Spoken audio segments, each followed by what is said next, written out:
Texans, they don't play complete games, which is why I'm concerned.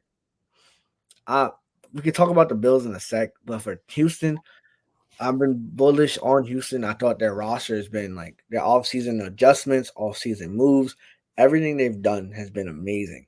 They can't seem to put it together yet. They don't play a complete both side of the ball game where like CJ Stroud has a bunch of yards, but he has one touchdown and an interception and a bad snap, a bad fumble to give the Bills a chance to win the game. Then Nico goes out, hamstrings day to day, but then they said, no, it's going to be probably week to week. The league leader in receiving yards out for it shortens the amount of opportunities that you have. Joe Mixon is not being there still, which I'm giving him credit because I've been saying don't have Joe Mixon. But now he's proving his value because Cam Akers is okay, but he's not a capable starter throughout the whole season. You need your star running back. For the Bills, though, boy, first of all, you didn't probably watch because you was on your way to the wedding. Josh Allen's head hit the canvas. Oh yeah, I saw that. Yeah, concussion. He's clearly. I don't know why they didn't even at least like check him out first. They literally just like, oh, I'm good. No, like check him out. The game be damned, and this is why the NFL's done a great job. When they have an inkling of a guy maybe having a concussion, they pull him out, they get him evaluated, and then if he's solid, they put him back in. But if he's not, they pull. They're like, "No, you're done." Where was that? Where was that for Judge? This is twice now. One because he got clocked in Baltimore, and he got clocked here, and they like he's a warrior. He's a bruiser. He can take the hits, sure, but at what point do you like, hey, for a drive for a series? He was trash anyway. 9 for 30. Yeah, that's bad. Like he was terrible. This is his worst game ever. So even if he had a concussion or not, you can't get worse than that. And then the coaching. Then the coaching. You have a chance to even just get it to overtime. And just do the same. Fuck it. Keon Coleman, deep shot. Matt Collins, deep shot. And then some other guy, deep shot. Well, all you had to do was get one completion like a little middle of the field, 10 yards or 5 yards, just to get the clock going. Then you run it and run it and run it.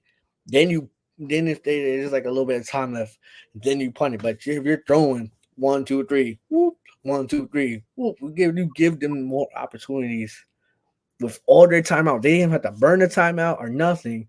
They go up and they kick a field goal and they win. It saved, but maybe some money because I had the Texans winning, but not like that though. Not like that. Yeah, you said everything you said. I agree with. The last part too is like, yeah, they're at the 2 yard, their own 2 yard line. They have to go 98 yards. You're not gonna do that with. I don't think they had a timeout. They Yeah. might have had one timeout left, and it was like 35 seconds ish. So it's like play for overtime. This might be, yeah, you might lose in overtime, but you don't even get a chance because again, you was like, fuck it, someone's down there somewhere. Yeah, coaching malpractice. Yeah, 9 for 30. Well, I guess at that time 9 for 27, which again, if quick math is 33%, like 33% in an NFL, you're an NFL quarterback throwing 33%.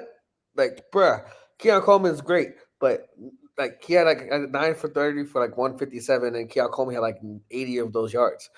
They don't have any dynamic receivers. That's why they lost to Baltimore. Why? And I shout out to first things first because I'm still their argument. Who? How can the Ravens be beat? Oh, week one, Rashee Rice, Xavier Worthy, pretty good receivers. Week two, Devontae Adams goes nuclear. Week three, the comeback for Dallas. Oh, CeeDee Lamb is a top 5 receiver. They play the Bills. And why could Baltimore handle business? Oh, nobody's gonna vertically challenge us. I bet. Let's keep everything in front of us and lock in. Texans, what did they do? Oh, you guys don't have a guy. You don't have a Nico Collins. You don't have a Stephon Diggs. Oh, you had him. Got rid of him. But you guys, nobody that's vertically challenging in terms of downfield passing. We can just stack the box, and you're not going to do anything about it. You don't have a receiver that's going to bail you out, and that's Buffalo's concern. You can't stop anybody, really. Can't can't stop the run, and James Cook is fantastic. But if you can't get a run game going because I'm gonna just put 8-9 people in the box because you guys have no vertical threat, what are you gonna do? So offensively, they gotta figure it out. They play the Jets Monday Night Football, Mm-hmm. so that's gonna be it's for first place in the division. I don't know. I don't know because this is the Texans. I'm gonna talk for a second, real quick for the Texans. The Texans should have blew them out. Your quarterback, the quarterback goes 9 for 30, and you only win by 3 points. CJ Stroud, you mentioned it perfectly. They never play a complete game.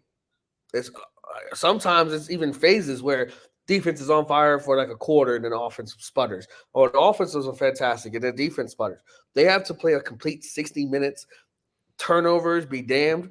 CJ Stroud, all this MVP talk, all this preseason hype about you, like yeah, cool, you're winning games, but it's not pretty. It's not pretty. It's not like the Commanders. We'll talk about them in 2 games, but hey, they win, and a win's a win, right? It's hard